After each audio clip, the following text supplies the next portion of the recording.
You scared the cuss out of us. Parle-moi de tout, parle-moi de la vie, ne parle pas de moi. The human race is filled with passion.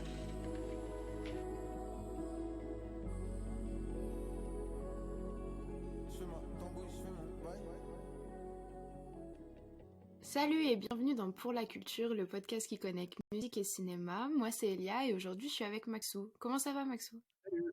Ah pardon, salut, ça va très bien. Ok, cool. Aujourd'hui, c'est moi qui ai donné un film à Maxou, donc il a dû regarder Le fabuleux destin d'Amélie Poulain, donc qui est un film de Jean-Pierre Jeunet qui est sorti en 2001 avec Audrey Tautou, Mathieu Kassovitz, André Dussolier à la narration et d'autres acteurs comme Isabelle Nanty. Donc pour résumer, c'est l'histoire d'Amélie, serveuse dans un bar de Paris qui est toujours dans la lune, et un jour elle décide de faire le bien autour d'elle.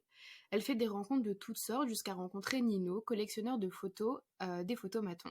En jouant au chat et à la souris dans une course plutôt insolite et joyeuse, Amélie, elle nous permet de découvrir Paris d'un autre œil à travers les siens. Donc Max, qu'est-ce que t'as pensé de ce film?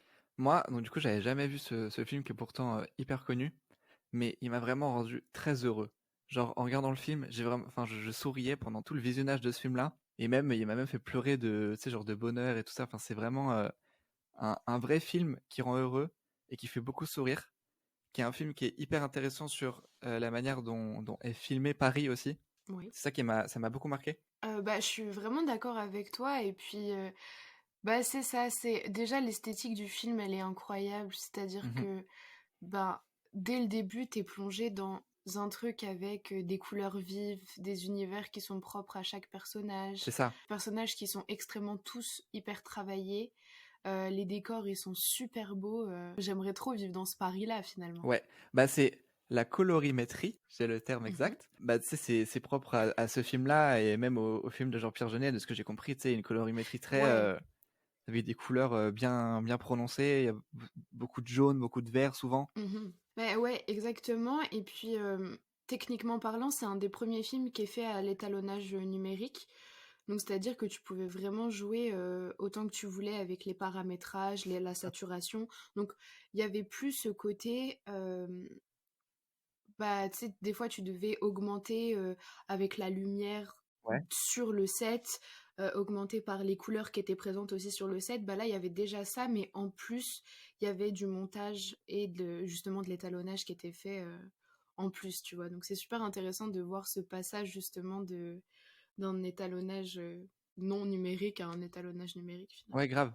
Et puis même en dehors de ça, c'est un truc genre, je trouve qu'on voit jamais Paris représenté avec des couleurs comme ça de base. Et même après, c'est pas un héritage Ouais. qu'on a vraiment gardé, je trouve. Tu sais, genre, des couleurs hyper jaunes et tout, c'est pas un truc qu'on voit souvent Mhm. pour Paris. Oui, le jaune, hein, c'est devenu la couleur des pays du tiers-monde. Enfin, pour être cliché, même si le terme tiers-monde n'existe plus, c'est comme Oui, ça que oui. c'est représenté, tu vois. Et je suis assez d'accord, et je trouve que justement, c'est un film qui est pas trop dans le respect des codes, Ouais, même si complètement. c'est pas non plus un film complètement rocambolesque qui n'a ni queue ni tête. Là, on a vraiment une sorte de fil rouge, justement, avec Amélie petite. Enfin, on voit sa relation avec ses parents, puis ensuite son émancipation de ses parents, mais qui est pas vraiment une émancipation, qui est juste elle qui vit toute seule.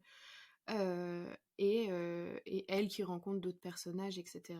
Moi, j'ai beaucoup aimé ce film parce que justement, je parlais d'émancipation et je trouve que c'est un film qui se base beaucoup autour de l'enfance.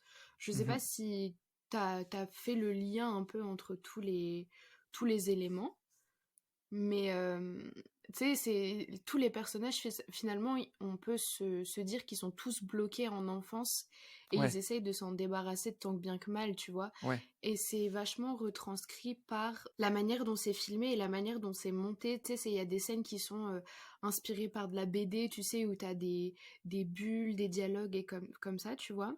T'as... euh, non, j'allais spoil, mais le t'as une scène où Amélie elle écrit une lettre et puis c'est vraiment genre tourné à manière BD comics hyper Oui. enfantin, et t'as un moment où elle se liquéfie dans le café. Je sais pas si tu te Oui, souviens de oui, oui, cette très bien. scène, Ouais, genre ouais, bien sûr. voilà, tu sais, c'est vraiment c'est vraiment retranscrit. Bah parce qu'en plus, enfin surtout, le film est beaucoup basé sur le fait que Amélie, dans son enfance, elle a été, enfin elle a beaucoup construit son imaginaire parce que c'est une enfant qui allait pas à l'école, donc elle était vraiment, genre elle avait beaucoup d'imagination et tout ça. Et l'émancipation qu'elle a fait que son imaginaire est un peu libéré, tu vois, et partagé aux yeux du Oui, monde et aux yeux de son entourage. Déjà, les personnages ont un peu leurs caractéristiques qui sont un peu particulières, et en plus c'est augmenté par le fait que on voit tout par les yeux d'Amélie Poulain aussi. Et je voulais continuer sur les personnages. Du coup, les personnages ont un peu toutes leurs caractéristiques, un peu. En fait, oui, c'est trop bien. Genre, c'est trop cool. Genre, ils ont tous leur petite particularité, tu vois. T'as Isabelle Nanty, elle est malade tout le temps. T'as mhm, le Jamel Debbouze, parce qu'il y a Jamel Debbouze dans le film. Et oui, c'est un petit monsieur tout timide. Enfin bref, ils ont tous leur petit truc. Et c'est vrai, c'est un peu comme dans une BD ou dans un truc pour enfants un peu. Même si c'est pas ouais, grossier en soi. Enfin, c'est un peu grossier, mais c'est pas vulgaire. oui. Genre, ça reste bien écrit. Ouais, je suis vraiment d'accord avec ce que tu racontes, mais c'est vrai que c'est un peu poussé à l'extrême quand même, genre Ouais, Isabelle Nanty, hypocondriaque, tu vois, oui, oui, c'est vrai. c'est vraiment poussé. Le stalker, il est stalker et il assume d'être stalker, tu vois, genre Mhm. il s'assume d'être un peu obsessionnel, mais, euh, mais en fait, c'est genre, j'aime beaucoup comment les personnages sont enrobés, tu sais, ils ont tous une vie nulle, mais qui valent quand même la peine d'être, qui vaut quand même la peine d'être Oui, sublimée, tu vois, et genre. puis cette évolution-là de cette vie qui vaut la peine d'être vécue et tout ça, c'est aussi parce que, genre, Amélie, dans son ambition de produire le bien autour d'elle, elle va utiliser un peu les caractéristiques des gens pour leur faire du bien, tu vois. Genre, Ah oui, retourner ces ouais, ouais, caractéristiques-là contre eux, ouais. ouais, ouais, je vois ce que tu veux dire. Oui, bah c'est ça, et puis, parce que finalement, à part l'épicier, donc pas Jamel Debbouze, Mhm, mais l'épicier qui un peu persécute Jamel mhm. Debbouze, et ben, ils sont tous victimes d'un problème mental ou d'une névrose, tu vois, ou Oui, d'un trouble, enfin, quelconque. Et en fait, ce qui est rigolo, le seul personnage du coup qui va bien, entre guillemets, celui qui persécute, donc le personnage qui est joué par Jamel Debbouze, et bah Amélie Poulain, elle fait quand même quelque chose pour qu'il rentre un peu dans cette bulle de gens qui vont pas bien, tu vois. oui, oui, oui, c'est vrai. Oui, c'est vrai, ouais. Ouais, je trouvais ça Mais c'est super vrai, c'est rigolo. intéressant ce que tu relèves là. C'est que les gens, ils sont pas bien. Enfin, tu sais, c'est un truc que nous, on relève, mais en même Ouais. temps, genre, si je montre ce film à mon petit frère qui est beaucoup plus jeune, il va pas forcément le relever, mais il va quand même beaucoup aimer les personnages parce ils sont écrits d'une façon pour que ce soit adapté aussi à tout le monde, en fait. Je pense que c'est l'ambition aussi du réalisateur. Mhm. Je pense que c'est ça, et puis, tu sais, c'est une collection de personnages cassés un peu, mais tu sais, qui rendent pas le film complètement déprimant. Genre, le Non. film, le film, déjà, la morale du film est très belle, puisque le film, il ouvre les yeux un peu sur les bonnes choses de la vie et les petits Ouais. plaisirs, tu sais. Ça m'avait fait penser, tu l'as... Ah non, c'est pas toi qui l'avais lu, mais, tu sais, je sais pas si tu connais La première gorgée de bière. Non. C'est un livre qui est... en gros, c'est des petites nouvelles. Je l'ai pas lu, mais je sais qu'on l'avait travaillé quand j'étais au lycée, bref. Et en gros, tu sais, c'est une liste de petits plaisirs de la vie qui semblent anodins, mais en fait, quand tu les mets à plat, bah, tu te dis, je suis contente de vivre pour Ouais. vivre ces D'accord. petits plaisirs-là quand même, tu vois. Et, euh, et ouais, et puis... et c'est ça, tu sais, la morale du film de se libérer soi-même, tu sais, ça passe par faire le bonheur des autres, mais aussi sans ignorer son propre bonheur, tu vois. Ça nous donne un peu la Oui. recette du bonheur, je sais pas si t'es Ouais, ouais, d'accord. je suis grave d'accord. Et puis, mais parce que, en fait, pendant longtemps, on pense qu'Amélie, elle est en train de se libérer, mais t'as toujours l'impression qu'il y a quelque chose qui cloche. Tu sais que elle fait ça, mais c'est très hypocrite parce qu'elle pense pas Mhm. vraiment à elle. Elle pense aux autres, mais elle guérit pas ses obsessions et un peu sa bulle qu'elle se crée qui est peut-être un peu trop renfermée, tu vois. Ouais. Bah, je pense par exemple à sa relation avec Nino, où, où tu sais, bah, finalement, ils partagent aucune, voire, enfin très peu, voire aucune ligne de dialogue ensemble, Mhm. alors que toute la moitié du film, enfin presque la moitié du film, c'est eux deux, Ouais. quoi.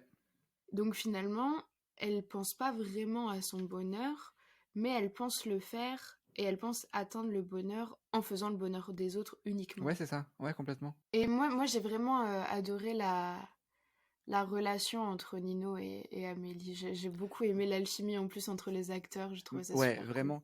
Et puis, c'est ce que tu disais dans le speech du film que tu avais raconté. C'est vraiment une espèce de course où les deux vont se courir après. Parce que le but d'Amélie, c'est vraiment de retrouver ce Nino qu'elle a croisé plusieurs fois par Tu sais, hasard. à un moment, il retrouve le monsieur du photomaton.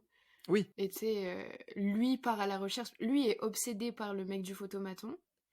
Mais elle est obsédée par lui et du coup, elle fait que c'est vrai qu'il y a un peu un truc le de. suivre. Il y a plein d'obsessions d'un personnage envers un autre. Donc, on a Ouais. Nino et le mec du photomaton qui croisent plusieurs fois à travers les photos que cette personne-là jette. Donc, on a Amélie avec Nino. On a le stalker sur son ex-femme. Ouais. J'ai oublié leur prénom. Et on a même le vieux monsieur qui fait de la peinture, là, qui a un peu une obsession Oui. sur un personnage mystérieux qui est là sur une peinture de. Monet? Non Ah non, Non, c'est c'est pas pas Monet, Monet, justement. c'est... C'est Pissarro, je crois. Ben, c'est...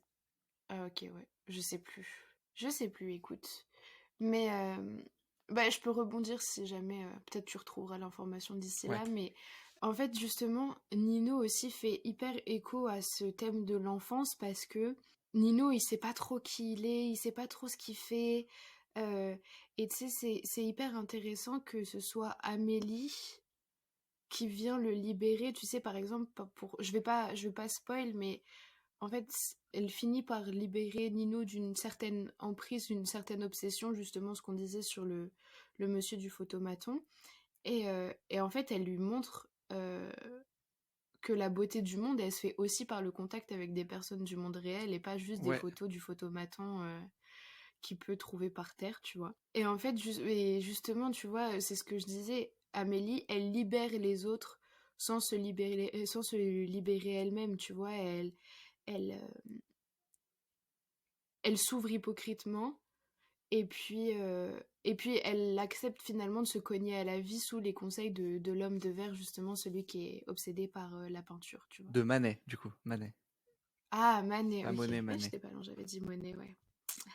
Je voulais savoir ce que tu pensais du fait d'avoir un narrateur comme... Je voulais en parler, justement.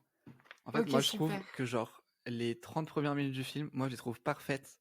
Parce que, du coup, Ouais. ça laisse beaucoup de place, du coup, au narrateur qui va raconter le contexte de tout à Amélie qui va la mener à faire cette quête du bien. Et du coup, tu vas tout. En fait, il est hyper utile parce que Oui. tu vas avoir toutes les informations dans ta tête sans que ce soit regorgé d'informations et que ce soit chiant. Et en plus de ça, Mm, genre, il reste super divertissant et tout ça. Déjà, la voix est sublime, moi, je trouve. Ouais, André Dussolier, franchement, c'était vraiment un bon choix. Tu sais, Voilà. je trouve que c'est un petit papy trop mignon, tu sais, Ouais, ouais, c'est vrai. qui est vraiment un conteur, tu vois, c'est très Ouais, agréable. exactement, exactement. Et il y a vraiment un truc de. Donc déjà, c'est là où tu vois enfin, où tu reconnais les personnages dans ta tête parce que tu dis, ok, Isabelle Nanty, le narrateur, il m'a dit, elle est hypochondriaque. Et bam, scène de Isabelle Nanty qui tousse, qui dit je sais pas quoi, qui se plaint qu'elle va être malade. Oui. Et c'est ça pour toutes les personnes qu'il y a dans le bar. Parce que du coup, elle travaille dans un bar, c'est ces personnes-là dont on parle, Isabelle Nanty, le stalker, etc.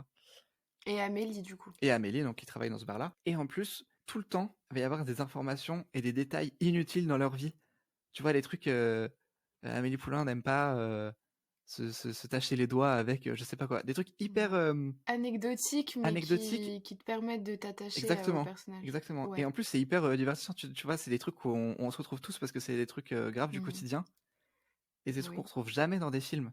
Mais ça se permet vraiment Non. d'avoir. C'est le narrateur qui m'a permis de me plonger dans le pari avec eux, tu vois. J'avais l'impression d'être à côté d'Amélie. Ouais, je comprends. Au début, tu sais, ça peut paraître un peu repoussant. Tu sais, moi, je me dis, bon, si le film, il est raconté par un narrateur tout le temps, tu sais, ça Ouais. sert à rien que je regarde un film, je vais écouter un podcast ou Mhm. j'en sais rien, enfin bref. Mais en fait, c'est justement cette évolution. Je veux dire qu'à la fin, tu comprends l'utilité du narrateur, tu vois, parce que justement, à la fin, il existe un peu moins, parce que Oui. Amélie se libère, justement, et elle a plus besoin que sa vie soit racontée Ouais. par des autres, elle peut raconter sa propre vie et plus se mêler de la vie des autres, tu vois, même si c'est la bosse, tu vois. Mais justement, j'ai trop aimé, tu sais, les petites anecdotes et tout ça, parce que moi aussi, par exemple, j'adore casser la croûte des crèmes brûlées, tu vois, genre, je trouve ça Exactement. trop Voilà, cool. ces détails-là. Et non, justement, j'ai trouvé ça vraiment génial. je connais pas énormément de films qui ont des vrais narrateurs comme ça, tu vois. Mais là, elle sert vraiment bien le film. Ouais, la narration, elle est vraiment importante, ouais. Et en plus, je trouve ça revient un peu au truc que je te dis, que l'ambition de Jean-Pierre Jeunet de faire un film qui parle à tout le monde et Ouais. pour tous les âges. Parce que du coup, donc déjà, il y a ce truc-là de ce qu'on parle depuis tout à l'heure. Et en plus, du coup, quand un personnage ressent une émotion ou pense quelque chose, on va le savoir, Ouais. dans tous les cas. Alors que des fois, bah, ça va être dans nous, on va le deviner par notre expérience de spectateur ou Mhm. le jeu d'acteur va le faire penser. Mais des fois, c'est vraiment le narrateur qui va dire Isabelle Nanty est troublée par ce truc-là. Et ce qui Et est du coup, hyper intéressant, ouais. oui, exact. Et c'est hyper intéressant pour nous, et en plus pour des personnes plus sont moins intéressées par le cinéma ou moins expérimentées, enfin, qui ont moins d'expérience, pardon. Et bah c'est parfait pour eux, quoi. Ouais, c'est peut-être aussi ce qui explique le succès du film, parce que finalement, ce film, c'est un film français, mais qui a traversé vachement les frontières. Tu vois, bah, aujourd'hui, il y a les touristes qui viennent prendre des photos sur les lieux de tournage et tout ça, parce que il travaillait sur un gros film à l'époque. J'ai plus le nom du film, oh mon Dieu. Enfin bref, il travaillait sur un gros film, et justement, il disait que d'avoir travaillé sur Amélie, ça permettait de travailler avec ses potes en faisant un petit film tranquille dehors sans vraiment Hmm. avoir de contraintes. Tu vois ce que je veux dire? Mhm. Alors que toi, quand tu vois le film, t'as pas du tout l'impression que c'est ça. Mais ah, il travaillait sur Alien, pardon, c'est ça. Je viens de retrouver l'info. Et justement, le film, il a fait un box-office mais incroyable à l'étranger. Je crois qu'on est sur 32,4 et 23 millions à l'étranger, tu vois. Mhm. Mais parce que Genre 32 millions au total et 23 c'est un à l'étranger. des éléments culturels que les étrangers pensent quand on parle de Paris, tu vois. Genre, ils vont penser à genre Edith Piaf et Ouais. Amélie, tu vois, c'est dans ces eaux-là. Et donc, c'est vrai que c'est Mhm. par le fait que le film soit vraiment accessible, et en plus que Paris est tellement bien filmé dans ce putain de film. C'est génial. Et en plus, Oui, je trouve ça oui, trop oui, cool, oui. parce que du coup, vu que, enfin, je savais que Amélie c'était très Paris, machin, tout ça, avant d'avoir regardé le film, donc je me disais, ah, enfin, ça va un peu me saouler parce que ça va être le Paris cliché, etc. On retrouve beaucoup, Bah, voilà, Emily in ou Paris, même, par enfin, tu exemple, sais, tu genre, vois, genre, on en mais oui, parle oui, beaucoup en voilà. ce moment. Et du coup, je Oui, me oui, suis oui. dit, euh, donc je me suis dit que ça allait me saouler. Et au final, on retrouve beaucoup d'éléments un peu clichés et tout ça, Montmartre, etc. Mais en plus, genre, tu retrouves plein de Ouais. trucs que je connaissais pas avant d'être un peu plus dans la vie parisienne, tu vois. Ok, ouais. T'as des exemples de ça? Ben, genre la rue, parce on voit beaucoup de choses dans la rue Mouffetard. Il y a une scène hyper importante dans la rue Mhm. Mouffetard, qui est en fait une rue que je connaissais pas il y a 2-3 ans, tu vois. Et Ouais, qui est une rue que pas beaucoup de gens connaissent à part les Parisiens, enfin, je pense. ouais. Et, Oui, ça fait pas même, partie il y a des un rues moment les là. plus connues de Paris, quoi. Mais quand t'es Non, parisien, non. finalement, c'est une rue où il y a plein de choses qui se passent. Voilà, qui est bien important dans Paris. Là, comment elle s'appelle? La concierge, pardon, elle parle de Fontaine Wallace. Tu vois, il y a plein d'éléments comme Mhm. ça. Tu sens que les mecs, c'est des. Enfin, tu sais, c'est vraiment Paris, quoi. Oui. Et puis c'est cool d'avoir Paris, mais en même temps un Paris idéalisé où, en fait, Oui. c'est c'est un Paris qui a existé, en fait. Parce que, Non, ouais, ouais. tu sais, on est... Le film se passe début des années 2000, toi, fin 90, début 2000, mais en fait, on a l'impression... On sait que c'est là parce qu'il y a certaines technologies qui n'existaient pas avant, mais en même temps, ça semble tellement loin, on pourrait croire que ça a été des fois tourné dans les années 60, tu vois ce que je veux dire? Oui, Et, ouais, ouais, complètement. et du coup, c'est super cool parce que ça rend Paris tellement petit. On dirait que c'est un petit village où genre tout le monde se connaît, où il n'y a pas de conflit, c'est juste des petits problèmes personnels de chacun. Enfin, tu vois, genre c'est ça que je trouve ça, c'est ça que je trouve ça. Je trouve ça hyper agréable, pardon, et c'est hyper cool.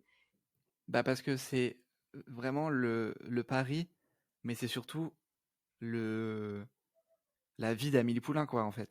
Oui, ben c'est Et ça. vu qu'elle est hyper renfermée sur elle-même, bah, on voit son entourage, ses lieux, etc. Il y a juste elle. Ouais, exactement. Et en parlant de Paris, justement, Jean-Pierre Jeunet s'est beaucoup inspiré d'un peintre qui s'appelle Juarez Machado. Je sais pas trop comment on pourrait le prononcer, mais en fait, il a peint surtout un truc enfin, une peinture pardon qui s'appelle la Isla des Montmartre. où justement c'est un peintre qui utilise beaucoup de couleurs.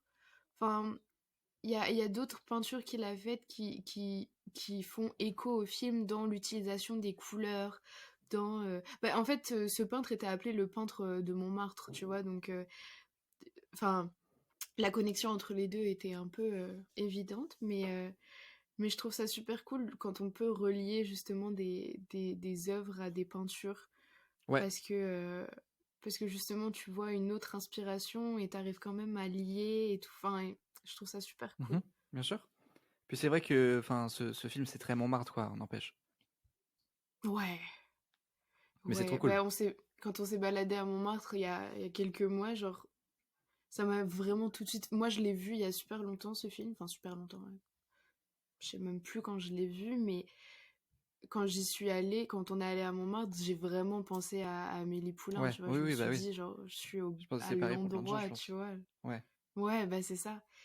Et puis, mais c'est aussi, enfin justement, il y a tout un processus d'identification aussi dans le film, que ce soit avec les personnages, parce qu'on a tous des petits côtés un peu des fois obsessionnels, où on a tous des petits trous par-ci par-là, Mhm. et du coup c'est à des degrés différents peut-être, mais justement ça permet de nous identifier à un ou plusieurs personnages dans le film. Il y a énormément de détails aussi, que ce soit dans les rues, dans les décors, dans les vies des personnages, qui nous font justement nous approprier ce film. Ouais. Que tu sois, enfin, que tu sois commun avec l'univers de Paris ou pas, en plus. Parce que du coup, Ouais. c'est par les personnages et aussi par le lieu et aussi par, voilà. Bah, et puis c'est ça, et puis le fait que justement Paris soit rendu tellement petit, et ben Ouais, tu vois, on aurait pu dire que c'était dans un petit village en exactement. Franche-Comté et ça aurait été pareil, tu vois. Mhm, mhm. J'ai beaucoup aimé la BO aussi. Genre, la BO, tu sais, c'est hyper connu. C'est le morceau de piano joué quand, tu sais, quand tu veux flex un peu en ayant appris le piano. Tu sais, après tu vas en soirée, tu fais ce morceau et c'est bon, C'est t'as tout vrai. le monde. Mais, Non, mais mais c'est, vraiment, ouais. franchement, enfin, c'est la meilleure BO que j'ai entendue de toute ma vie, hein. Ouais, hein. Elle est exceptionnelle.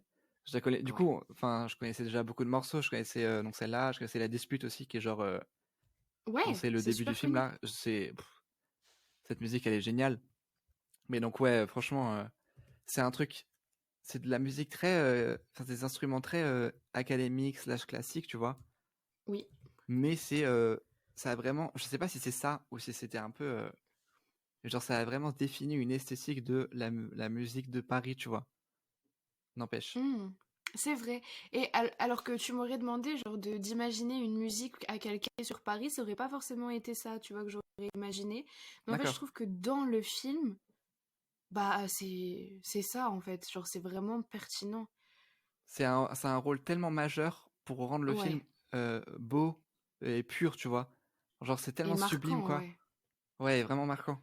Ouais, c'est ça. Et puis, Yann Tiersen, qui est un compositeur breton, du coup, en fait, ce qui est rigolo, c'était que c'était pas du tout lui qui était prévu à la BO. Et en fait, c'est une des personnes sur le tournage qui a fait écouter une de ses œuvres à Jean-Pierre Jeunet. Et Jean-Pierre Jeunet, il a dit je veux travailler avec lui pour le film parce que Mhm. c'est ça que je veux, tu vois. Et c'est trop cool de justement apprendre sur ces connexions-là, tu vois.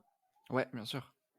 Il y a un truc dont on n'a pas vraiment parlé. Enfin, si, on en a parlé, mais quand on parle de l'évolution du personnage d'Amélie Poulain, qui est donc dans ce truc de, elle est très timide Ouais. et puis au final, elle a elle veut rendre le bonheur à tout le monde et puis bon bref, elle s'émancipe, etc. C'est hyper important aussi de donner du crédit au jeu d'acteur de Audrey Tautou parce que genre donc l'évolution Hmm. de le personnage est très timide et puis devient de plus en plus, enfin de moins en moins timide, pardon. Genre c'est tellement accentué par son jeu d'acteur qui est incroyable. Genre, au début, tu la sens vraiment toute timide. Tu sais, elle fait les petits gestes de madame timide, là. Ouais, toute Quand il y a frêle une et scène où, tout, du coup, ouais. elle se fait inviter par la concierge chez elle. Et elle est hyper gênée, elle sait pas où se mettre et tout ça. Oui. Et puis, plus le film avance, et plus elle prend de la place, en fait, Ouais. dans les C'est pièces. vrai, Et ouais. c'est génial. Et elle prend vraiment confiance et tout ça, c'est hyper intéressant. Et Ouais, puis c'est aussi super intéressant, justement, son jeu d'acteur, quand elle casse le mur, tu sais, et qu'elle nous parle directement ouais. à la caméra. Tu sais, genre, je trouve que c'est quelque chose qui est pas facile à faire et que En fait, quand c'est bien fait, c'est super cool et c'est hyper marquant, tu vois. Et puis elle a créé un truc, tu sais, genre avec son sourire, Oui, c'est tellement un truc devenu iconique, quoi. ouais. Il y a un truc de magique chez elle, je trouve. Bah ouais, et puis déjà son sourire, c'est le sourire sur l'affiche en plus, donc tu sais, direct, Oui, oui, tu, vraiment. Mhm. c'est vraiment hyper marquant et hyper signature, quoi. Quand une performance d'acteur, elle est autant marquée par, tu sais, genre un signe très distinct, tu vois, Ouais. c'est génial. Tu sais, même dernièrement, je pense à Brendan Fraser dans The Whale, c'est tout le monde parle de son regard et tout, Oui. qui veut dire plein de trucs. Et là, pareil, dans son sourire Mm. et dans ses expressions du visage, c'est fou. Ouais, c'est vrai que c'est cool. Et puis c'est cool aussi de retrouver Mathieu Kassovitz dans un rôle au cinéma, tu vois. Parce Moi, que... j'ai trouvé ça, en fait, c'était trop marrant parce que plus le film avançait, plus je remarquais plein d'acteurs. Parce que Oui. du coup, en fait, j'avais zéro info sur le film, sur ces acteurs-là. Et du coup, genre, quand j'ai vu Isabelle Nanty, ça m'a choqué parce que pour moi, Isabelle Nanty, elle fait pas des films comme ça. Oui. Pareil pour Kassovitz, tu vois, j'avais zéro idée qu'il y avait Kassovitz, alors que je le connais très, enfin, genre, j'aime beaucoup la haine, Oui, etc., bah tu oui. vois. Mais puis Monsieur Parizeau aussi, hein, franchement. Voilà, il y a, dans le film, pendant 3 secondes, il a une tirade, Oui. mais il y a Parizeau, le mec de Camping Paradis. Et là, il dit une tirade. Et c'est des acteurs français random comme Mais ça que tu oui, vois dans un film qui est génial. c'est trop Et drôle. d'ailleurs, Parizeau, il joue dans plein de films de Jean-Pierre Jeunet aussi. Mais ouais, Ouais, trop j'ai marrant. vu ça aussi, mais et on est d'accord que c'est lui pas la bouche d'égout, mais dans le... Exactement. Ok, ok, Et il ok, c'est souffle une ça. tirade à Audrey, enfin Audrey Tautou, du coup, à Amélie, à donner au mec à l'épicier qui est insupportable. Ouais. Voilà, c'est Ah, ça. elle est trop bien cette scène, elle est trop cool, je Ouais, trouve. grave. Mais il y a trop de scènes trop bien dans ce film. Franchement, j'ai Ouais, adoré. c'est vrai. C'est vrai que t'as plein de scènes marquantes comme ça où tu te souviens de plein de trucs. Ouais, complètement. Mhm. Pour connecter à ce magnifique film, j'ai choisi un album de Paris. Un album qui part de Paris, un album d'un Mhm. Parisien, d'un rappeur parisien, Jazzy Baz, son album Nuit, qui est son deuxième album, qui est sorti en 2018. C'est un album assez court de 12 titres qui fait 38 minutes, donc c'est plutôt agréable à écouter. Jazzy Bass, c'est un rappeur parisien assez actuel du coup, qui vient du 19e arrondissement et qui provient du groupe L'Entourage. Donc L'Entourage, qu'est-ce que c'est pour ceux qui ne savent pas? C'est le collectif avec Nekfeu, Alpha One, Dinber Bigo, voilà, beaucoup de gens de rap, enfin beaucoup de rappeurs parisiens, pardon. Et donc c'est vraiment L'Entourage et aussi 1995, donc un groupe aussi où fait partie Nekfeu, c'est deux groupes qui ont vraiment marqué dans le début des années 2010 cette esthétique de rap parisien, un peu de retour au rap, à l'adoration des années 90, etc. Et donc c'est un rappeur qui fait partie de ça, c'est un amoureux du rap de ouf, qui, comme j'en parlais avec Prince Wally, qui a poncé plein de lieux de Paris mythiques du rap, qui a fait beaucoup de rap contenders par exemple, qui était vraiment, c'est une légende des rap contenders, qui est donc ce truc de clash en France. Cet album-là, c'est un album un peu comme Prince Wally qui a aussi beaucoup de choses ouvertes et qui est pas que rap. Et c'était un peu, enfin, c'était pas très commun pour ce rapport-là en tout cas à l'époque. Et donc c'est un album vraiment construit comme une seule nuit du coup, parce que l'album s'appelle Nuit, donc c'est une nuit entière en fait. Et donc on le voit avec la tracklist, parce que du coup l'album il commence avec le titre Crépuscule. Le 6e titre, donc celui au milieu, il s'appelle Minuit, et le dernier titre, c'est 5 heures du matin. Donc c'est vraiment le cycle de la nuit qui est hyper intéressant. Ça nous plonge dans un truc un peu à part. Et donc, Elia, je voulais savoir, est-ce que le pari que décrit Jazzy Bass t'a plu? Ben, écoute, oui, ça m'a plu, mais l'album m'a pas énormément marqué. Ça s'annonçait vraiment bien au début du premier son, donc Crépuscule, parce que j'ai vraiment bien aimé les premières notes, l'intro du son, tu vois. Et, euh, et en fait, ouais, le premier son m'a vraiment marqué parce que justement la prod est hyper intéressante. Et, mais j'ai trouvé ça moins bon par la suite. Tu sais, il y a des sons qui sont pas, comment dire, je trouve qu'il y a un relâchement, dans le sens où, tu vois, il y a des sons comme El Presidente qui m'ont pas... Je suis J'ai d'accord. pas compris leur pertinence, en fait, dans l'album, tu vois. Je suis vraiment d'accord avec toi. En fait, El Presidente, enfin, Nuit, c'est un album qui a une couleur assez chaude. Et vraiment, genre, je trouve qu'il y a une vibe très printemps dans beaucoup des sons. Dans Crépuscule, dans Sentiment, etc. Et c'est ouvert à beaucoup d'instruments. Et même, tu sens que c'est des instruments joués genre des vrais instruments, quoi. C'est pas fait par ordinateur. Et au milieu de tout ça, il y a des sons très rap, mais qui servent un peu à rien et qui, pas qui desservent le propos, mais un peu quand même, tu vois. Ouais, Je trouve que ça trahit un peu l'ambiance de l'album. c'est ça, ouais. Et en plus, je trouve que le son est pas vraiment réussi. Enfin, moi, c'est pas vraiment un son que j'aime de Jazzy Bass, que je trouve que c'est un excellent rappeur, mais je trouve que El Presidente, c'est pas un bon son. Bon, en tout cas, il force sur une partie de lui que j'aime pas trop, tu sais, un espèce de truc hyper ego trip et Mhm. tout, en mode c'est le président, tout ça, machin. Même sa voix très grave, qui force un peu, qu'il a pas forcément d'habitude. Donc, ouais, je suis assez d'accord. Bah, c'est ça, et puis moi je connais pas forcément. Enfin, j'ai déjà écouté quelques sons de Jazzy Bass, mais justement il y a des sons où il rappe et je trouve ça super agréable, et puis après tu sais il se met à rapper dans El Presidente et je me dis bon bah. Tu sais, du coup, vu que j'ai Ouais, pas ouais, c'est forcément le bizarre. comparatif, je sais pas quel est le vrai, entre guillemets, Jazzy Bass, tu vois. Mhm. Et du coup, ça m'a un peu sorti du projet. Mais après, il y a vraiment d'autres sons que j'ai vraiment, vraiment aimé. Genre Stalker, j'ai trouvé super cool. Genre Oui. Insomnie aussi, j'ai trouvé ça vraiment bien. Et puis, bah, les feats sont vraiment bons, tu vois. Genre, tu peux peut-être parler de qui figure sur l'album. Comme très souvent avec les albums solo des membres de l'entourage, il y a des membres de l'entourage. Donc ici, on a la crème de la crème. Donc on a 2 feats avec Nekfeu et un feat avec Alpha One. Mais en plus de ces rappeurs-là qui sont vraiment des potes de Jazzy Bass et qui sont leur performance est géniale dans tous les sons, je trouve. Notamment le couplet d'Alpha One, je trouve que quand il rentre, c'est génial. Je voulais le dire, ouais, Ça incroyable. détonne, c'est fou. Mais en plus de ça, il y a des personnes qui sont plus dans cette scène un peu parisienne, un peu indé et tout ça. Donc on a Sabrina Bellawell et Bonnie Banane qui sont deux chanteuses pas vraiment liées au rap et à son entourage à lui à cette époque-là. Et donc ça prouve aussi bien cette ouverture et cette ambition de créer quelque chose de plus chaud et de plus agréable, un peu plus lover, etc. Et c'est des sons qui sont vraiment cool. Ouais, c'est ça. Et bah, il y a Laetitia, par exemple, Ouais, qui a un son un peu sensuel et tout, genre un peu cool. Mais genre, par exemple, le refrain, je l'ai trouvé vraiment bon. Et genre, le refrain, je l'ai en tête régulièrement. Mais c'est vrai que, par exemple, le couplet, enfin, les couplets, je les ai moins. Genre, tu vois, je trouve que ça fluctue beaucoup en fonction de son, en fonction de. Même dans un même son, je trouve que des fois, ça fluctue beaucoup. On a un couplet qui est super d'accord. cool, l'autre qui est un peu moins marquant, tu vois. Je trouve que ça reste un peu inconstant.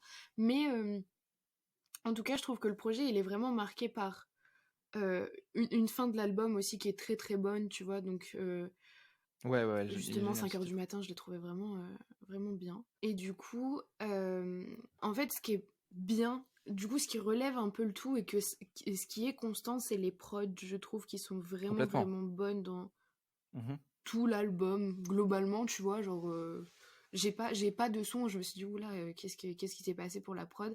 Et en général, la prod, c'est pas quelque chose que je relève, Ouais. mais là, c'est vraiment quelque chose qui m'a marqué, tu vois. Genre, j'ai Bah, trouvé ça vraiment, vraiment bon. il est vraiment, enfin, il est entouré par des gens qui sont géniaux.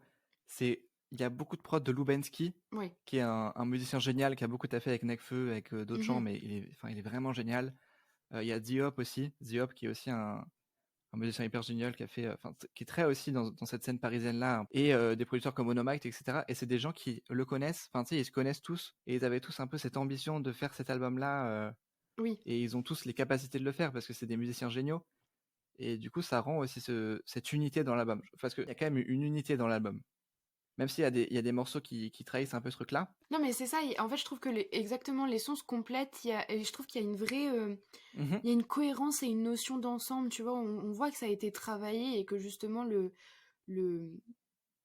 l'ensemble a été voulu comme ça et ça a été vraiment bien, bien enrobé, bien finalisé et tout ça. Tu sais, il y a un vrai fil conducteur qui est pas forcément facile à tenir dans un album, je trouve. Ou tu sais, Ouais, bien sûr. c'est pas facile d'avoir tout un projet avec un thème récurrent, tu vois. Un Ouais. EP de quelques sons, ça va, mais tout un album, plus compliqué. Bah, tu sens que ça a été vraiment bien taffé, quoi, sur ce truc-là. Et je me souviens que quand je l'avais écouté pour la première fois, quand c'était sorti, c'est vraiment le truc qui m'avait marqué. Parce que, du coup, j'étais plus jeune, mais genre, j'étais vraiment pas habitué à ce genre d'album très dans l'unité, comme on est en train de le dire. Et ouais, et je trouve que ce qui symbolise un peu ce qu'on est en train de dire, c'est le morceau Buenos Aires Paris, Mhm. qui est génial. Et en fait, le morceau commence avec un truc très rap, et là aussi, c'est un peu réservé sur sa performance, bon bref. Parce que c'est un rappeur que j'adore en plus, donc ça trahit un peu, bon bref. Et après, t'as un virage, bim, ce qui symbolise un peu aussi l'album, tu vois. Il y a un virage, boum, deuxième partie, et là c'est génial, mais les guitares et tout ça, c'est incroyable. Je suis vraiment Qui est d'accord beaucoup avec plus, ça.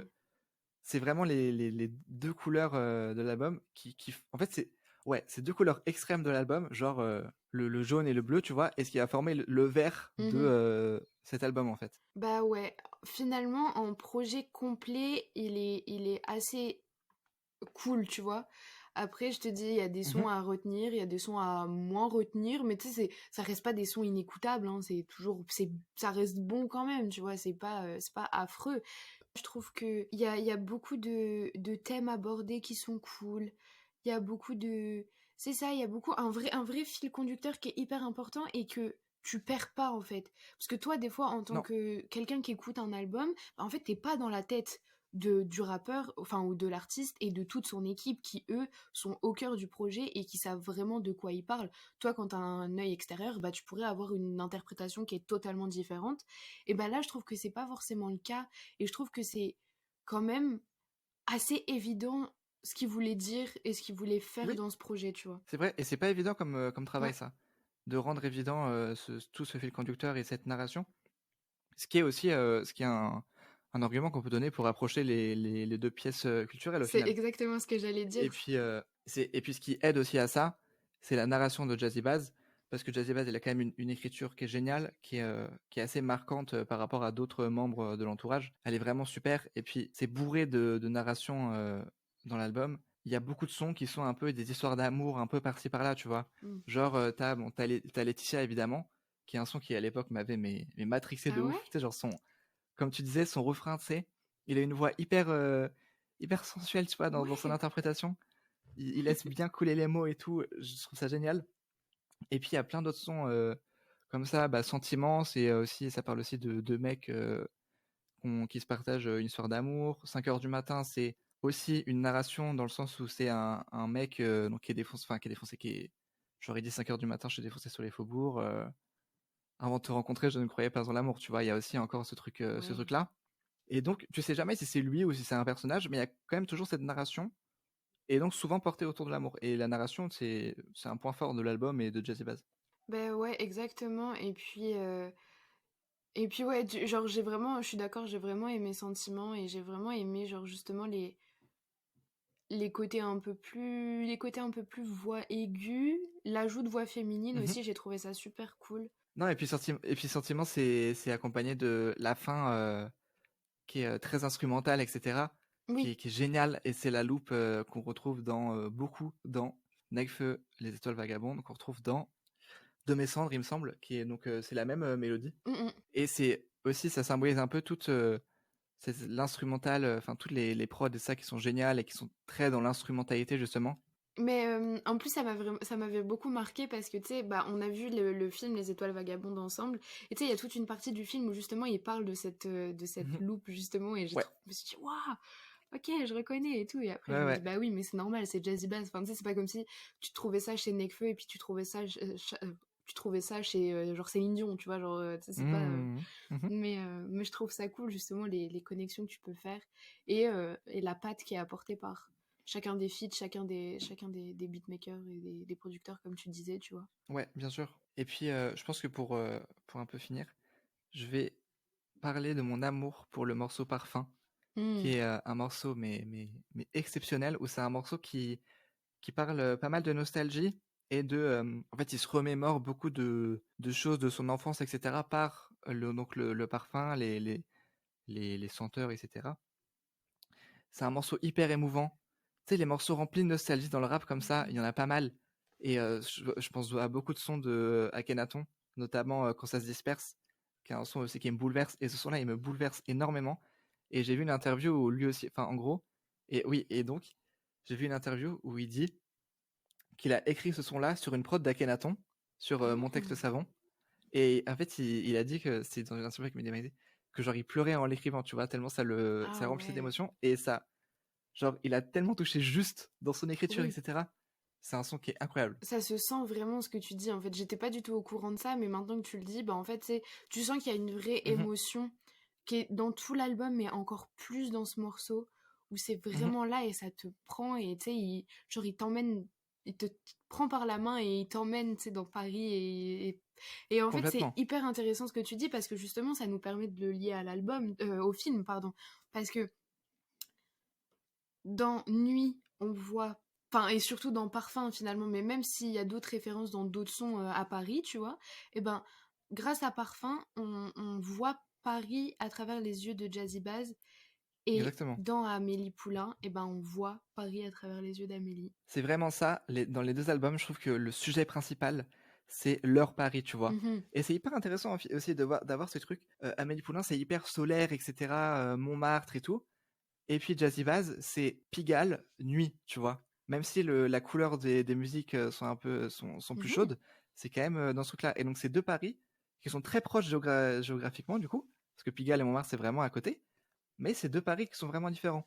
Et c'est hyper cool. ouais. C'est ce qui montre aussi très bien la cover aussi. La cover, tu le vois, c'est lui qui observe à l'aide d'une fenêtre avec des néons, etc. Donc c'est vraiment, il Mhm. observe ce qui se passe à Pigalle potentiellement ou dans le 19e chez lui, quoi. Mais en même temps, c'est pas si loin que ça, tu vois, parce que Oui, euh, justement. regarde, non mais je parle pas en quartier, tu vois, Ah, je parle pas de Montmartre-Pigalle, je parle vraiment de. Regarde, mhm, Pigalle, c'est marqué par les sex shops et tout ça, et on a le personnage de c'est vrai, Nino qui travaille dans un sex shop, tu vois. Et, c'est euh, vrai. et même au niveau des couleurs, tu vois, bah, faire un parallèle entre la cover et l'affiche du film, c'est pertinent parce que c'est quasiment la même teinte de vert. Je sais pas si tu as Mhm, l'affiche d'Amélie Poulain en tête, mais très bien. c'est un portrait d'Amélie avec un fond vert, et du coup, ben, la cover de Nuit, c'est aussi un vert très foncé, très sapin, très. Enfin, Ouais. voilà. Et je trouve que c'est vrai qu'on a euh, deux paris différents, dans deux temporalités différentes, dans deux parties de la journée différentes, parce que Amélie, c'est vrai que c'est beaucoup axé sur la journée, Ouais. mais en même temps, eh ben, l'ambiance générale et leur interprétation de Paris est pas si opposée que ça. Oui, oui, c'est vrai, c'est vrai, c'est vrai. Oui, parce qu'en plus, enfin, dans tous les cas, tu sais, c'est vraiment. Il y a vraiment un truc où, genre, c'est une description de Paris à l'aide de leur sens et de leurs Oui, émotions, tu vois. Comme on. En fait, c'est vraiment Parfum qui m'a fait penser à une scène de Amélie. En fait, elle guide un aveugle dans une rue. Je crois que c'est la rue Mouffetard. Et vraiment, en fait, c'est une scène qui est géniale, qui est un peu intense, genre c'est assez rapide et tout ça. Et tu la vois en fait, donc elle guide cet aveugle, et donc elle va lui dire, ah là, on passe juste devant le boucher et on sent les merguez, machin. exactement, ouais, ouais. Et là, on passe devant l'épicier qui va crier sur ses melons. Après, t'entends l'épicier qui va dire, ils sont frais, moi, melons, je sais pas quoi. Et vraiment, dans Parfum, c'est pareil, où tu vois, il dit, ça sent mon enfance quand je repasse rue de Roubaix et tout ça, des trucs comme ça. Mhm. Et il y a plein de petits éléments sonores aussi où ça te plonge dans ce truc-là. Et donc c'est hyper personnel aussi, tu vois. C'est trop bien. Ouais, je suis d'accord. Et justement, les thèmes qui sont abordés sont relativement similaires, même s'ils sont pas axés justement sur des histoires similaires, mais ça parle beaucoup, les deux parlent beaucoup de solitude et de mélancolie, tu vois, parce que C'est vrai. il y a beaucoup de personnages dans Amélie Poulain qui sont mélancoliques. Je parle notamment de l'écrivain qui est complètement qui est dépressif et qui Oui. tu vois, lui, il est beaucoup. Et il y en a beaucoup qui sont axés sur le passé et tout ça. Et la mélancolie, je trouve que c'est un thème qui revient beaucoup dans Nuit aussi. Et puis, on a aussi ben, l'amour qui est beaucoup présent dans le film et dans l'album. Ouais, ouais, ouais. Euh, Enfin, c'est hyper cool parce que justement, en fait, c'est. Justement que tout ça soit axé autour de Paris, je trouve ça vraiment marquant, en fait. Ouais, complètement, complètement. Ouais, Et, vraiment. euh, et on a aussi beaucoup. Et on a aussi une notion d'évolution, tu vois. Genre, ben, on parlait de Amélie qui évolue et qui fait le bonheur, puis ensuite réalise que son bonheur aussi est important. Et on a une évolution. Bah, on a déjà l'évolution temporelle de la nuit, donc avec le crépuscule, minuit et 5 heures du matin. Mais on a en plus une évolution du de Jazzy Bass ou du personnage de Jazzy Bass à travers ses sons, tu vois, genre. Mhm. Et il y a aussi, genre, bah, surtout grâce à Laetitia et Sentiment, tu vois, qui propose vraiment un interlude un peu sensuel et axé sur la notion de plaisir. Et c'est aussi, quand tu le regardes avec un œil d'adulte, est présent dans le film. Ouais, de Tu fou. vois, où t'as la scène dans les, dans les toilettes du bar et tout, genre... Oui, ah oui. Et tu vois, il y a Oui, plein bon, de... ça. Tu vois, il y a plein de petits points comme ça qui font que bah, les deux sont assez similaires dans... En fait, Jazzy Bass pourrait être Amélie Poulain, tu vois. Ouais, ouais, de ouf. Grave. Alors, Maxou, si tu devais mettre une note aux deux projets, qu'est-ce que tu mettrais? Je mets 5 à Amélie. Parce que j'ai vraiment aimé. Et je pense que je mets 3 ou 3,5 à Jazzy Bass Nuit. Ah, c'est ce que j'allais dire. Alors, je veux dire aussi que j'ai moins aimé le film. Je sais pas pourquoi, je l'ai moins aimé quand je l'ai re-regardé pour préparer l'épisode. Alors que, tu sais, ça faisait partie de mon top 5 films préférés de tous les temps. Et puis là, je sais pas ce qui s'est passé. Est-ce que c'était pas le bon moment de le regarder? Est-ce que j'étais pas dans, tu sais, dans une bonne disposition pour le voir? Bon, le film arrêtait pas de bugger aussi, du coup, ça m'a sorti un peu du truc. Mais je le laisse quand même 5 parce que Ok, tout bah ça oui. pour ça, je vais quand même laisser 5 au film parce qu'il a été hyper important pour moi et tout. Et bah, je vais te copier parce que pour l'album, je pense que je vais mettre 3,5. Ça me rend un peu triste que ce soit l'album qu'on note le moins bien depuis le début du podcast, mais Bah, il en voilà. faut bien Mais un à un Jazzy moment. Bass, c'est ça. Et puis Jazzy Bass, c'est quelqu'un de très fort quand Ouais, même, tu vois. exactement. Bon bah cool. Et bah maintenant passons au Club Culture. Venez, je vous aider. On descend et hop, c'est parti. Là, on croise la veuve du tambour de la fanfare. Elle porte la barreuse de son mari depuis qu'il est mort. Attention, hop. Tiens, l'enseigne de la boucherie Chevaline a perdu une oreille. Ce rire, c'est celui du mari de la fleuriste. Il a des petites rides de malice au coin des yeux. Oh, dans la vitrine de la pâtisserie, il y a des sucettes Pierre au gourmand. Vous sentez ce parfum? C'est Pépone qui fait goûter ses melons aux clients. Un parfum sucré peut rendre amer, retour en arrière, odeur de caramel et rien à faire à part s'insulter. Le cul vissé sur des gradins usés, sous la jaunisse des lampadaires, mes chagrins dans un jardin secret. Flashback, odeur de verdure, première sensation de liberté, un peu d'air pur. Un voyage scolaire, je ressens l'arôme, je revois la colère et l'accident. Mais c'est comme si on portait des milliers de talismans. Aujourd'hui pour le Club Donc, malgré Culture, tout, une bonne en film tu vas nous parler de RRR. Exactement, donc RRR qui est un film indien réalisé par S.S. Rajamouli qui est sorti en 2022. Donc c'est un film qui est assez récent, surtout que ben il a été nommé aux Oscars pour meilleure bande originale, enfin meilleure chanson originale et est-ce que c'était dans meilleur film international? Non, non. Non, j'ai un doute. Ouais, Non, non, non. je crois pas. Ben bref, mais du coup, il est toujours d'actualité. D'ailleurs, pour les... Enfin, moi, j'ai eu la chance de pouvoir le voir sur Netflix, mais je sais qu'il est pas dispo sur Netflix en France, donc c'est assez dommage. J'espère qu'ils vont le mettre bientôt.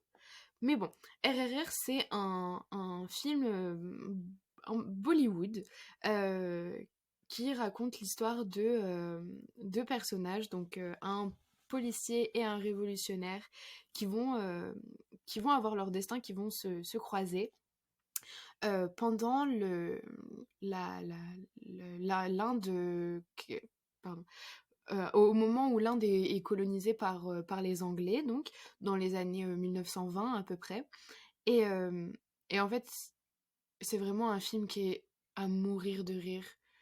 Euh, j'ai adoré.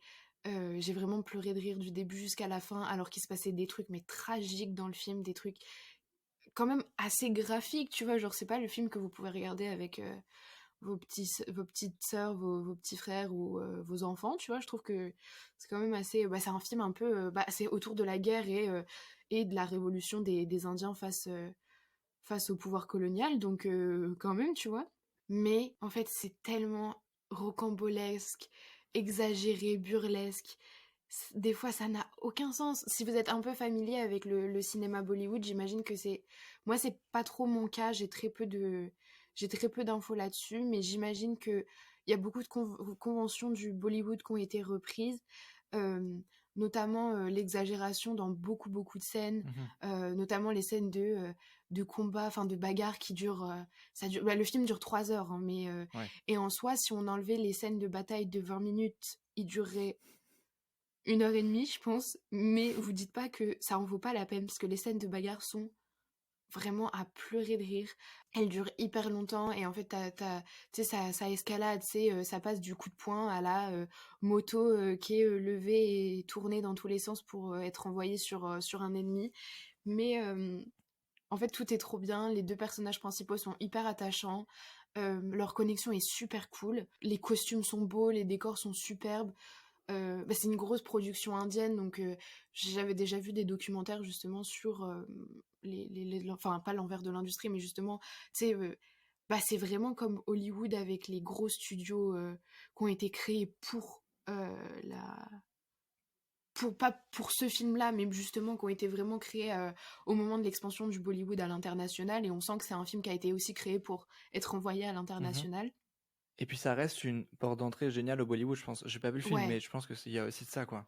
Ouais, c'est ça. C'est vraiment bien fait en plus, donc tu sais, justement, je l'ai regardé avec ma coloc, et puis tu sais, on en discutait un peu après le film, et puis elle me disait genre, il y a tellement de moments où j'aurais pu décrocher, mais en fait, c'est tellement bien fait, l'absurde est tellement bien joué que tu sais, ça te sort pas du film, et tu te dis pas genre, qu'est-ce que je suis en train de regarder, je suis en train de perdre 3 heures de ma vie, quoi. Ouais. Donc si vous voulez vous sentir bien et passer un bon moment et bien rire, regardez RRR, voilà, c'est tout ce que j'ai à dire. Trop bien. Et donc moi je vous parlais de Paris, Texas, qui est un film sorti en 1984 par Wim Wenders, qui est un film qui a eu pas mal de succès à l'époque. C'est un film qui dure 2h25, et donc c'est au début du film, on voit un homme qui tombe d'épuisement dans le désert, dans le Texas, et il se fait récupérer par son frère qui l'aide à retrouver la mémoire parce que il a eu donc 4 ans d'absence où personne ne savait où il était, et donc voilà, on va l'aider à renouer avec son passé, et ça va être un peu le film va un peu devenir un road movie pour l'aider, enfin pour qu'il renoue avec son passé, avec sa famille, etc. Il a 4 ans. Et donc c'est un film que Elia n'a pas vu, et je pense vraiment qu'elle pourrait beaucoup aimer ce film, parce qu'il y a un peu des éléments qui sont un peu communs avec After Sun et des films comme ça hyper touchants, parce que du coup il y a un vrai rapport avec la mémoire et avec les souvenirs. Donc le frère de cette personne-là qui va tomber d'épuisement, qui est le personnage principal, donc il va lui montrer en fait des vidéos de vacances, etc., ce qui va lui faire remontrer des choses de sa famille, etc. Donc il y a ce vrai rapport-là avec les souvenirs. Et puis il y a aussi une vraie relation, pardon, entre un père et son fils, parce que du coup il va vouloir revenir dans une bonne relation entre son père et son fils, etc. Déjà c'est un film très très beau, franchement. C'est un film avec beaucoup de plans très très beaux, avec des belles couleurs, etc. Il y a même des plans qui dénotent un peu dans l'ambiance du film général, parce que du coup il y a une ambiance un peu de Texas, etc. Parce que ça se passe au Texas, pardon. Et donc on voit beaucoup le désert, etc. Et en plus la ville. Et puis il y a des très beaux plans avec des néons, etc. Voilà, c'est très beau. Et c'est très touchant par des petits éléments un peu comme ça. C'est hyper. La relation entre du coup le père et le fils, elle est géniale. Elle évolue de manière hyper cool. C'est un film qui prend du temps à se mettre, enfin à s'installer, pardon. Mais il m'a énormément marqué. Il y a aussi un truc, en fait, c'est un film qui est basé aussi sur le mystère du passé, du coup, de Travis, donc le personnage principal. Il s'est passé quelque chose, parce que du coup, il a été absent pendant 4 ans à cause de quelque chose, mais on ne sait jamais pourquoi. Mais donc, il y a vraiment ce climat un peu bizarre constamment dans le film, et ce qui est un peu aussi en rapport avec Aftersun, enfin en commun avec Aftersun. En fait, il y a une famille qui est cassée, et tu sais pas pourquoi. Pendant tout le film, tu vas chercher à le savoir. Il y a aussi ce truc hyper intéressant de Travis, du coup, vu qu'il a été absent pendant 4 ans de la vie entière, il y a aussi ce truc de revenir dans la société aussi, qui est un truc hyper étrange quand en fait c'est quelqu'un, il savait même plus qui il était, il avait plus aucune norme, donc c'est aussi hyper intéressant. Et puis même en fait au début du film, tu vas le voir, il va vouloir renouer avec son enfant, mais il va lui proposer des trucs un peu bizarres, et du coup l'enfant il va un peu le juger et tout machin. Tout est parfaitement écrit. Il y a des scènes qui sont mais genre tellement belles. Je pense à la scène, en gros il va vouloir raccompagner son enfant de l'école, mais les deux s'assument pas trop, et donc ils vont en gros ils font se raccompagner de l'école, mais sur 2 trottoirs différents. Elle est tellement belle cette scène, elle est géniale. Et ensuite, donc la scène de fin, en gros, il y a une grosse scène qui dure bien 10-15 minutes, un gros monologue. C'est la scène qui m'a le plus bouleversé de toute ma vie, de tous les films entiers, je pense. Et puis ouais, c'est hyper bien construit, la fin est géniale, tu pleures. C'est pas un film hyper qui te détruit en mode hyper grave, etc. Mais tu pleures. Et donc voilà, c'est vraiment un film qui m'a énormément marqué. Je suis très content de l'avoir vu. Mais tu donnes vraiment envie de le voir, en tout cas, franchement. Ah ouais, je savais que j'allais donner envie. Mais déjà que, tu sais, depuis que tu l'as vu, tu forces tous les jours pour que je le Ah ouais. regarde. Mais non, franchement, je comprends. Enfin, je pense que je vais pas tarder à le regarder parce que Trop bien. vraiment chouette. Donc maintenant, on passe à la musique et tu vas nous parler d'un album qui a pas fait beaucoup de bruit. Voilà, c'est l'album de Miley Cyrus. Oui, Endless Summer Vacation, qui est sorti vraiment il y a une semaine, au moment où on enregistre le podcast. Ouais. Il est vraiment sorti il n'y a pas si longtemps que ça. J'étais super contente en fait, parce que ça faisait longtemps qu'on n'avait pas eu un album de Miley Cyrus. Et justement, en fait, quand je sais qu'un artiste va faire son retour, je suis pas du genre à saigner les projets d'avant, tu vois. J'écoute régulièrement ses sons de ses anciens albums, genre il y a pas si longtemps, j'avais en tête Midnight Sky. J'espère que je dis pas un titre qui n'existe pas, mais pour moi il s'appelle comme ça. Bref, j'adore en fait, je l'adore, et puis j'avais trop hâte qu'elle revienne parce que je trouve que c'est une artiste qui est hyper importante justement dans l'industrie et dans ce paysage, parce qu'elle a beaucoup d'influences country, assez classique américaine, tu vois, notamment par les influences de son père qui est lui un artiste full country, tu vois. Mais j'avais hâte de la voir revenir avec un nouveau projet, et puis elle était revenue avec Flowers, du coup, qui était une chanson pas très sympathique pour son ex-mari, Liam Hemsworth, du coup. Mais en fait, j'avais été agréablement surprise au début de ce retour, parce que le son est vraiment bon. Mais en fait, j'en ai vite eu marre, parce que je l'entendais vraiment Oui, partout. oui. Et du coup, j'avais trop peur de pas aimer l'album et d'être saoulée en fait, et juste de pas vouloir l'écouter. Et puis en fait, tant mieux, parce que Flowers, c'est un des premiers sons de l'album. Il me semble que c'est même le premier, si je dis pas de bêtises. Et en fait, au moins, t'en es débarrassé super vite. Et puis finalement, après, tu sais, j'ai mis ma fierté de côté. J'ai réécouté Flowers, et puis en fait, le son est très bon, hein, mais... Parce qu'en plus, enfin, un single, quand tu le réécoutes dans l'album, tu sais, il prend une ampleur c'est différente ça, aussi. et puis le dernier son de l'album, c'est la version de démo, je crois, donc qui est vachement plus douce, et du coup je trouve ça cool d'avoir les deux dans l'album. Et puis il y a vraiment beaucoup de sons qui m'ont marqué, hein, Rose Colored Lenses, j'ai vraiment beaucoup aimé, Wildcard aussi, et puis il y a aussi beaucoup de... En fait, il y a toujours la fan d'Hannah Montana qui est toujours présente en moi, et il y a vraiment des sons qui font écho à ce qu'on pouvait entendre dans l'époque Miley Cyrus chez Disney. Et, mais tout en s'étant émancipé un peu complètement d'ailleurs de cette image. Et je trouve ça super cool qu'elle soit toujours là après autant d'années dans le paysage, autant d'années dans ma vie, hein, je veux dire, parce que bon, elle est relativement jeune encore, mais je trouve ça vraiment cool de l'avoir toujours dans les environs. Et là, elle fait un retour vraiment hyper puissant. Voilà, j'aime trop ce qu'elle dégage. J'aime trop, tu sais, elle se conforme pas à des règles. Elle est elle s'en fout un peu de ce que les gens pensent, de ce qu'elle fait et tout. Et elle fait sa musique. Et moi, j'adore vraiment. J'ai vraiment trop aimé l'album. Voilà, je l'écoute toujours régulièrement, et je pense que je vais continuer à l'écouter. Ouais. Trop bien, trop cool.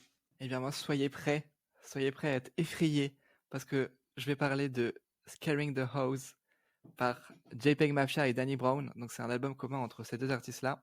JPEG Mafia, j'en ai parlé dans l'épisode d'Aftersun aussi d'ailleurs, parce qu'il était présent dans Louis de Kenny Beats. Je me souviens, j'avais dit, il faut écouter JPEG Mafia, il est génial. Et aujourd'hui, ce vendredi-là, donc à l'heure où on tourne, donc, il a sorti avec Danny Brown cet album commun, Scaring the House.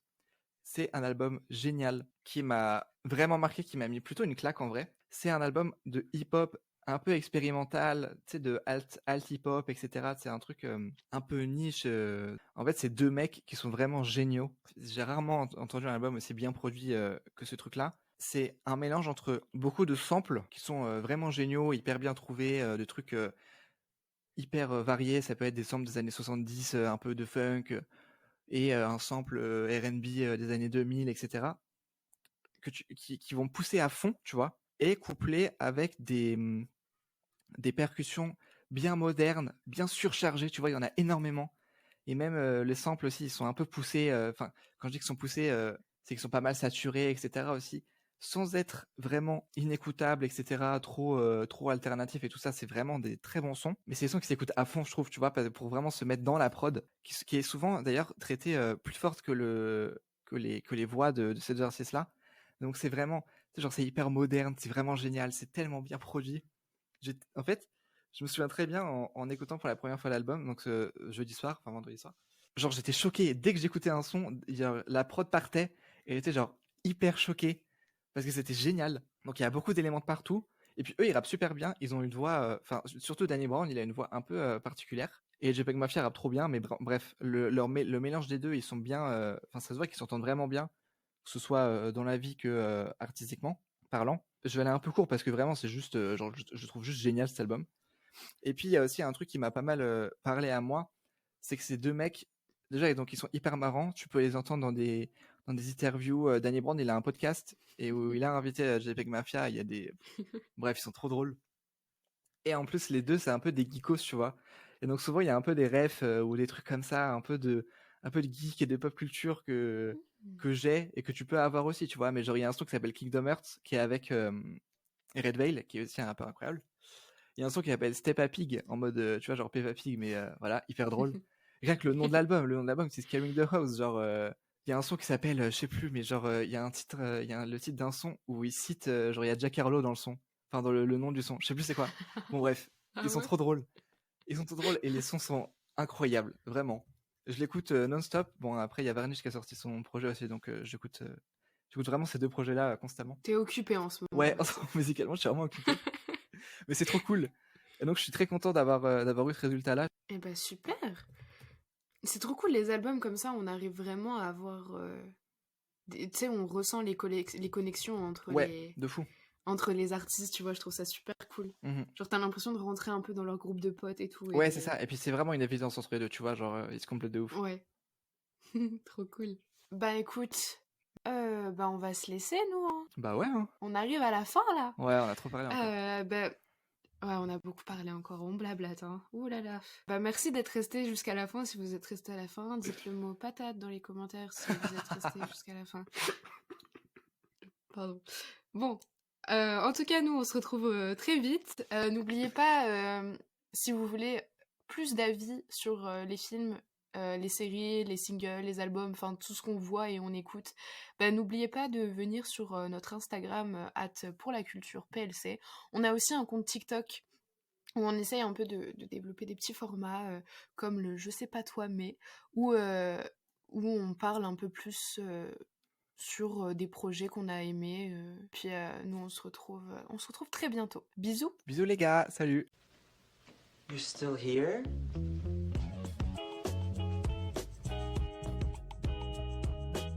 It's over. Go home.